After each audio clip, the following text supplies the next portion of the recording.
بسم الله الرحمن الرحيم. اللهم صل وسلم وبارك عليك يا سيدي يا رسول الله. ازيكم يا حبايبي، عاملين ايه؟ يا رب تكونوا بخير.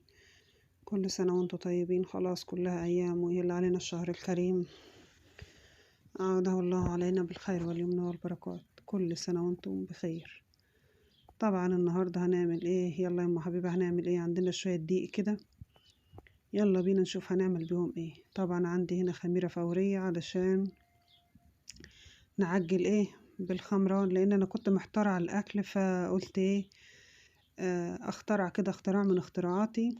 يعني الحمد لله احنا فلاحين وشاطرين، للناس اللي بتتريق على الفلاحين، احنا الفلاحين شاطرين دايما. الخير في ايدينا دايما. طبعا عندي هنا بقى ايه، جبت باكو خميرة فورية كده، حطيته في شوية لبن دافين او شوية مية وشوية سكر، وسبت الخميرة اتفاعلت معايا. حطيت رشة بيكنج باودر وطبعا شوية ملح، وحطيت اللبن بتاعي. هبتدي اعجن فيها كده بايديا، ولا عجان ولا حاجة، مش مستاهلة. كمية صغيرة وبسيطة. طبعا حطيت لها رشة زيت في الآخر، وطلعت العجينة معانا ما شاء الله عليها، يعني جميلة. هركنها طبعا تخمر ونشوف هنعمل ايه تاني. يلا بينا. عندي بصلاية ناعمة ناعمة كده، أو بصلاية مبشورة. عندي صدر فرخة. بأمانة أنا كنت محتارة على الأكل، فقلت ايه أعمل حاجة كده وإن شاء الله هتطلع حلو.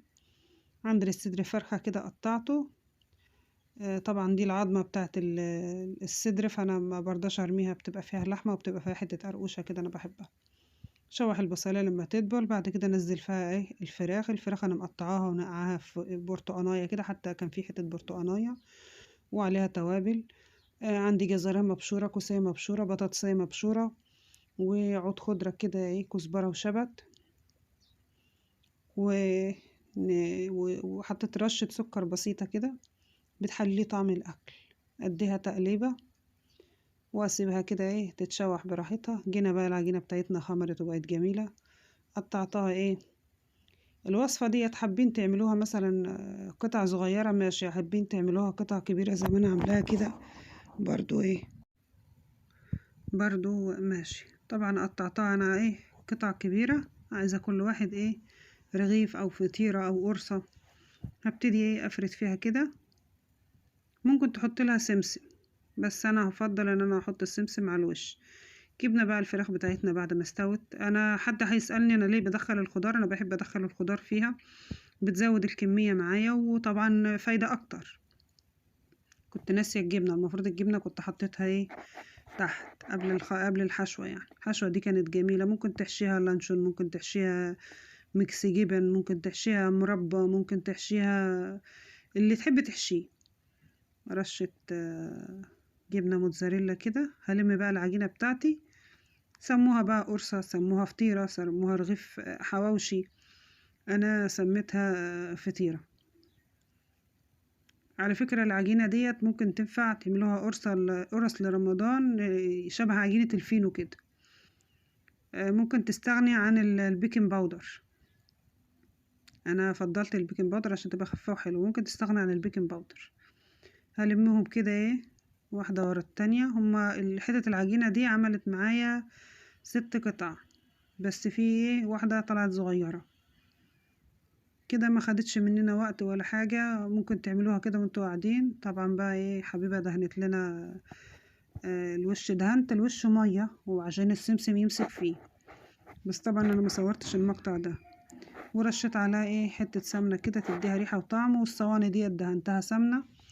وطلعنا طبعا عند الفرن المعتاد بتاعنا. خلاص بقى صادقنا في الفيديوهات بتاعتنا.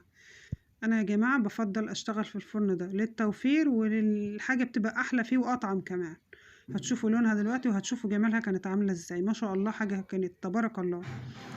للأمانة بقى الصاج ده مرضاش يدخل في الفرن، فأنا غيرته لده. التاني كان واسع شوية، فحطيت ايه في الاتنين اللي هم قد بعض. طبعا يعني حاجة ما شاء الله، حاجة حلوة بإيدينا. معرفش هي ديت برا بتتسمى ايه، بس أنا عملتها بأقل التكاليف في البيت. شوية دقيق، شوية لبن صغيرين، ممكن تكملي العجينة بمية عادي. وفي حاجة كمان أنا بحب في الأكلات اللي زي دي أو الحواوشي أو كده، بحب أبهر الدقيق. يعني ايه؟ يعني احط له شويه توم باودر، بصل باودر، شويه كركم، شويه بابريكا، اطعم حتة العجينة نفسها، اللقمة نفسها، عشان تبقى متطعمة كمان. نفس البهارات بحطها في الفراخ. ممكن تحطي اي خلطة، اي حشو، ممكن تعمليها خضار بس. عفوا. طبعا بقى شايفين الفرن وجماله. يا جمالك يا ام حبيبه وشطارتك يا ام حبيبه. مين قال على الفلاحين ومين عايب على الفلاحين؟ والله ما في اشطر من الفلاحين، لو مسكوا ايه في ايديهم بيطلع احلى حاجه واطعم حاجه. مش غرور، بس الحمد لله، ثقه في الله. شايفين بقى الجمال؟ شايفين اللون الجميل بقى؟ يعني حاجه بسمها، هي مش بيتزا، هي شبه البيتزا بس هي مش بيتزا، او ممكن تكون بيتزا محشيه. ايا كانت هي ايه، هي في الاخر طلعت بسم الله ما شاء الله عليها، وكانت عشوة حلوة. الناس اللي بقى مش هتعمل في الفرن اللي زينا بره، هتدفي البيت جوه. لو مثلا عايزين تتعشوا عشاء خفيف ممكن تقوموا تعملوه حلو، هيدفي البيت. الفرن طبعا مادام هتولعوا الفرن في البيت هيدفيلكوا البيت، وتحسوا بالدفى كده وحاجة حلوة. يعني معظم الناس عندها العجينات، هتعجنيها شوية عجين في العجينة وتعمليها فطاير كده وتدخليها الفرن. أي حشوة بقى تخطر على بالك، لحمة مفرومة، سجق، اللي عندك. انا بالنسبه لي كان متوفر عندي صدر فرخه او صدرين، فعملتهم وعملوا معايا ما شاء الله. انا كنت بقول مش هيكفوا، لا عملوا كميه حلوه. شايفين بقى الجمال اهو كده. بعد ما خلصنا كله طلعناه من الفرن. حبيت اشارككم الوصفه بتاعتي البسيطه النهارده. بشكر كل اخ واخت دخلوا عندنا جديد من الدول العربيه ومن جميع دول العالم. تشجيعكم ليا والله بيديني امل. شايفين بقى الجمال؟ خفيفه وحلوه. الحشوات بتاعتها حلوة وكان طعمها جميل. اكلنا واتبسطنا، وولادي تاني يوم دوروا عليها كمان. فيعني حاجة حلوة. شايفين بقى هو الألوان مش باينة، لأن بأمانة المغرب كان دخل علينا فالنور مش باين قوي. كانت جوسي وجميلة كمان، والجبنة فيها عاملة شغل بصراحة. يا رب الفيديو بتاعنا يعجبكم، والوصفة بتاعتنا تعجبكم، وقناتنا تعجبكم.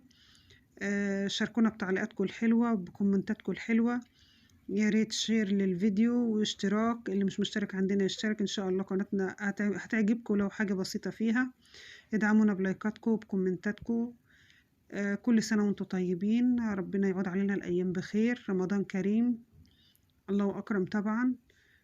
بحبكم في الله. بشكركم على الدعم بتاعكم، وبشكركم على كل كلامكم الحلو.